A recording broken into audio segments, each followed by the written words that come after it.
Je me trouve dans une des salles du musée d'histoire et d'archéologie de Beaucaire qui renferme de nombreux trésors, comme ce panonceau de cierge en argent à l'effigie de Saint-Roch. Saint-Roch était un des personnages qu'on priait notamment lors des épidémies de peste. Et cette année 2020, on célèbre malheureusement les 300 ans de la grande peste de 1720 qui a touché entre autres Beaucaire, mais plus largement la Provence. Alors, qu'est-ce qui s'est passé? Un bateau aborde le port de Marseille au mois de mai 1720, c'est le Grand Saint-Antoine. Il est chargé de tissus, de balles de coton, mais il y a une suspicion d'épidémie sur le bateau. On met le bateau en quarantaine. Malheureusement, la quarantaine n'est pas respectée scrupuleusement. Les marchandises sont déchargées parce qu'elles doivent être vendues à la fameuse foire de Beaucaire au mois de juillet. Alors, qu'est-ce qu'on privilégie ? La santé ou les intérêts économiques?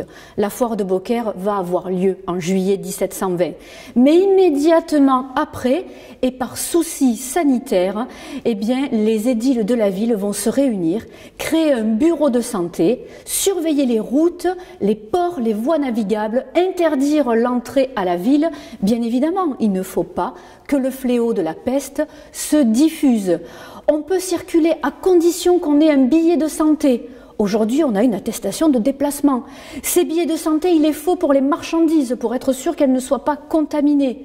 Et comme aujourd'hui, on confine les gens dans leur maison, ceux qui ont une résidence secondaire pourront se rendre à l'extérieur de la ville, au château de Saint-Roman, notamment pour la famille de Brancas.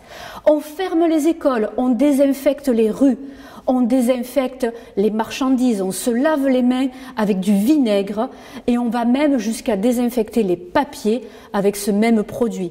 Vous imaginez bien que dans les archives communales, il reste très peu au final de témoignages de ce fléau meurtrier parce que les papiers ne résistent pas au vinaigre.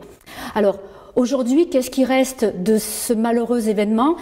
Ces panonceaux de cierge en argent dont on s'est servi pour faire des processions en ville, prier Saint-Roch, espérant que la peste s'arrête. En 1723, la foire de Beaucaire pourra reprendre son cours.